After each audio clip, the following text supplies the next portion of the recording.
Bueno, pues primero agradecer la invitación y vuestra presencia aquí. Yo tampoco voy a hablar de números, porque suponía que Félix lo va a hacer estupendamente. Si no, nos va a dejar un poquito mal. Pero bueno, yo quería hacer una serie de reflexiones, ¿no? Al hilo también de lo que ha estado hablando Vicente. Creo que se complementa bastante lo que estaba pensando, que era interesante hablar aquí.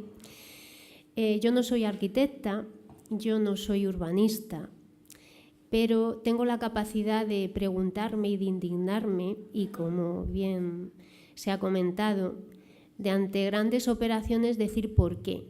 Cuando los grandes arquitectos de nombres muy rimbombantes que le gustan mucho a algunos concejales del Ayuntamiento de Madrid dicen que todo está maravilloso y todo está bien, pues a mí no me cuadra.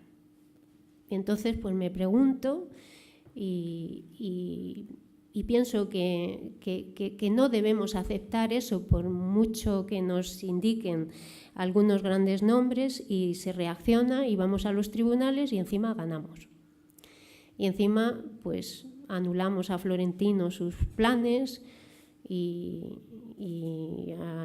al Vicente Calderón y a Wanda y en fin, y viene Baraca y encima le parece estupendo que no queramos tirar el edificio y encima pues acuerda y decide que no tira el edificio España. Bueno, con esto quiero decir que a veces nos ningunean a los colectivos sociales, sobre todo a los colectivos ecologistas, porque menosprecian o dicen que podemos ser inocentes o que no tenemos conocimientos suficientes, pero al fin y al cabo, en los últimos años hemos sido organizaciones entre Ecologistas en Acción y Madrid Ciudadanía y Patrimonio, sobre todo, ¿no?, los que hemos puesto en jaque intereses económicos importantes.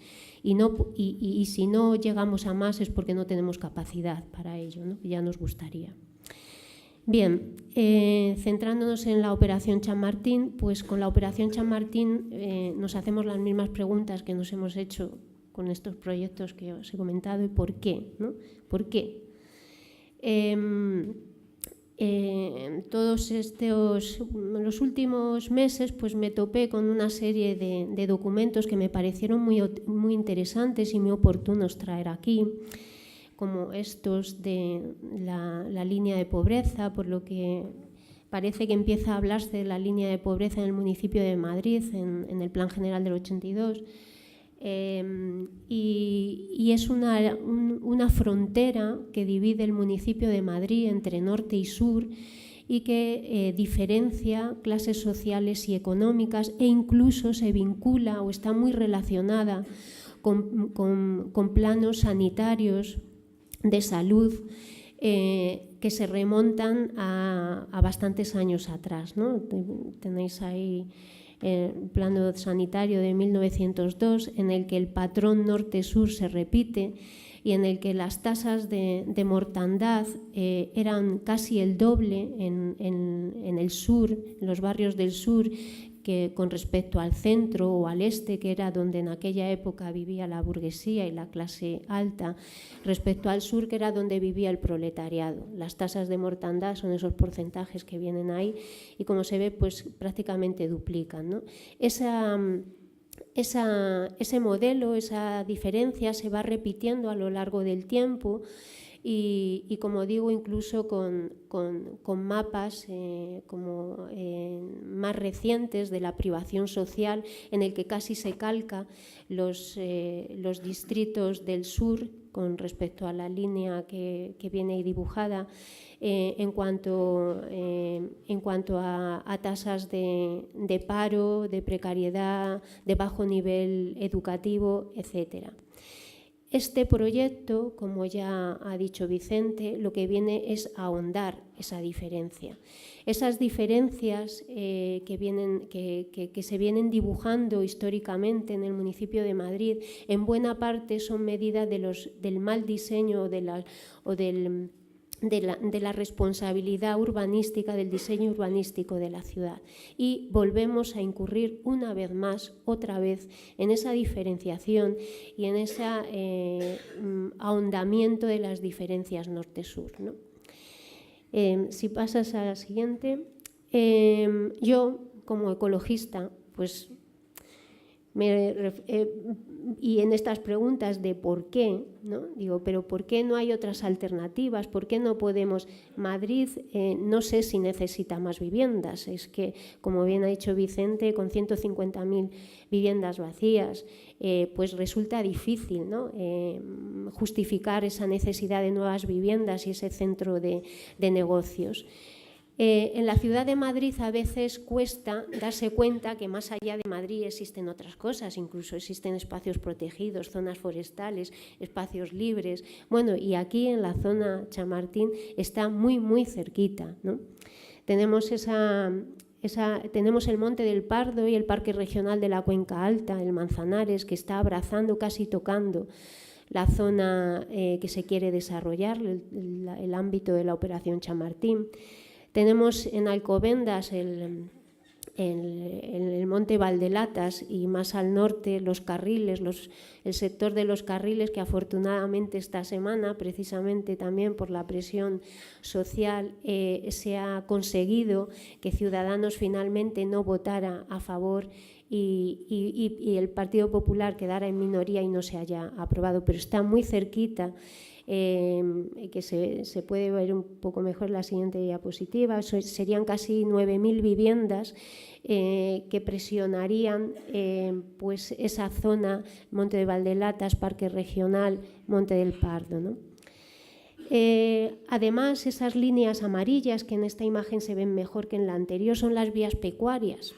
Las vías pecuarias que pasan por el ámbito de Chamartín y que la Comunidad de Madrid se niega a reivindicarlas y que DCN se las queda para mayor lucro y para mayor edificabilidad. Y que a pesar de que en el proyecto de 2016 el Ayuntamiento se comprometió a tenerlas en cuenta y a recuperarlas, en esta es que ni se las menciona. Ni se menciona las vías pecuarias, ni tampoco se menciona el patrimonio, las ermitas y lo que supone el patrimonio de las conducciones del canal de Isabel II, que para más INRI se quieren trasladar. Bueno, pues todo eso, ¿por qué no podemos hacer un gran corredor, como se está pidiendo en el suroeste para unir la Casa de Campo con el río Guadarrama? ¿Por qué no un gran corredor de espacios libres que conecte con el Parque Regional de la Cuenca Alta, que conecte con Valdelatas, que conecte o que facilite la conexión con la Casa de Campo hacia el oeste? ¿Por qué no? Valorando las necesidades de los vecinos, las dotaciones, manteniendo la zona industrial, haciendo un estudio alternativo. ¿Por qué? ¿Por qué tenemos que seguir insistiendo en que tenemos que construir 11.000 viviendas más y no sé cuántos miles de metros cuadrados de uso terciario? ¿Por qué? En la siguiente... aquí, bueno, pues esto es un paseo. Yo recomiendo que vayáis a los paseos que se organizan, las asociaciones vecinales del norte, que son súper interesantes, porque patearte el territorio te da una visión diferente y muy interesante, ¿no? Y se entienden muchas cosas. Esa preciosa foto no es de este año, es del año pasado, en primavera, que todavía cayó algo de agua, pero eso es Chamartín, eso es Chamartín. ¿Y por qué es necesario transformarlo en eso que tenemos ahí a la izquierda con 26 o las torres que sean?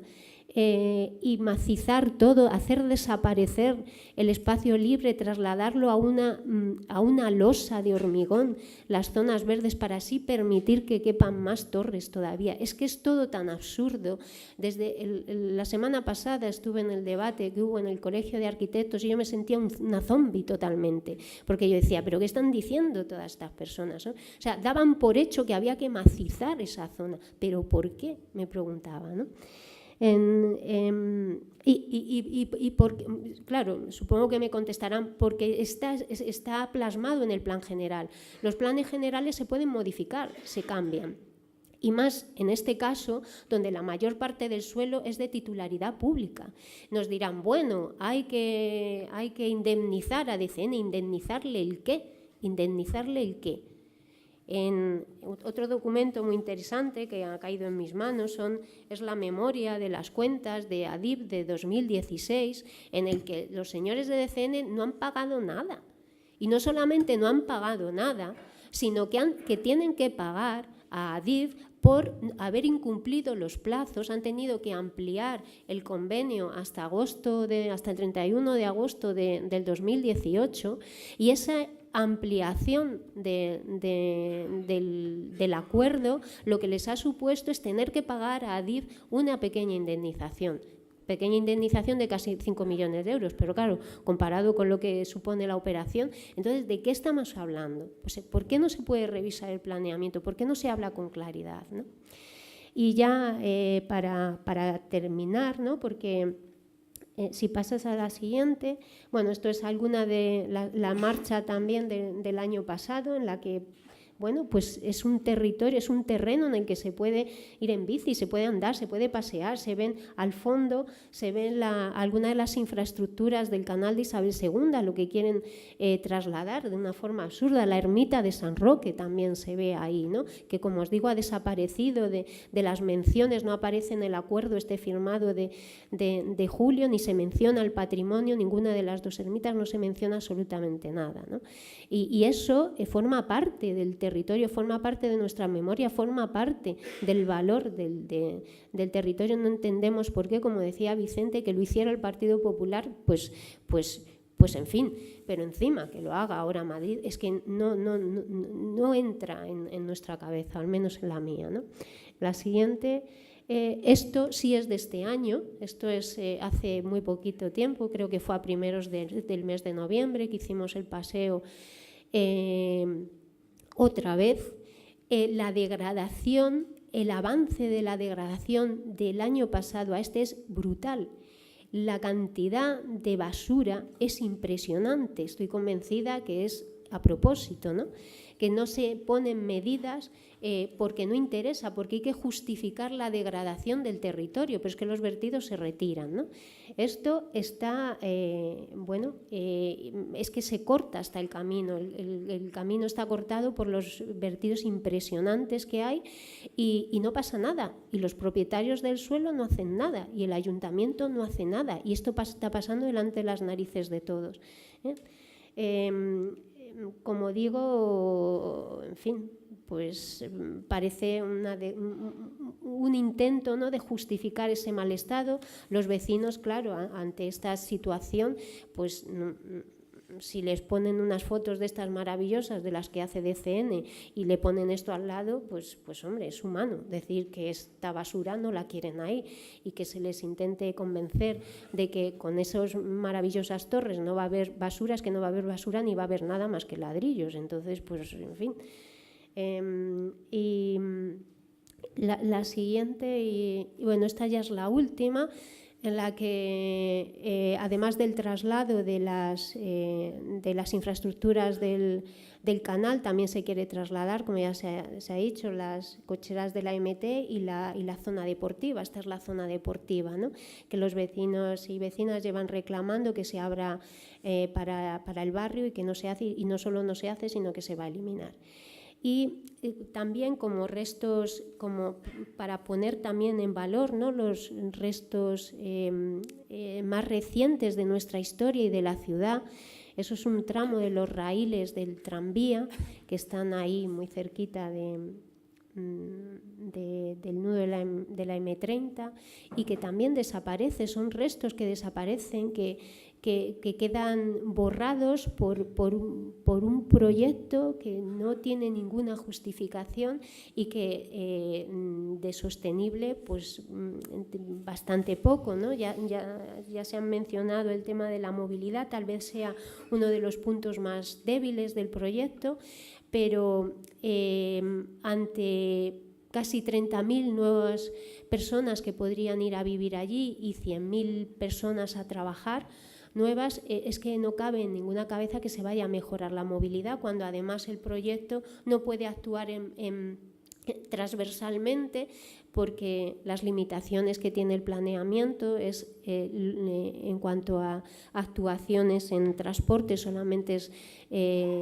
norte-sur y no este-oeste. Entonces es que no se entiende cómo se puede decir que con esta actuación se va a mejorar la movilidad, se van a mejorar una serie de necesidades que llevan reivindicando los barrios de la zona, cuando, vamos, es que no, es ajeno, es como un proyecto ajeno y incrustado en el escaso terreno que queda en el norte, con la única alternativa de que se tiene que construir sí o sí, ¿no?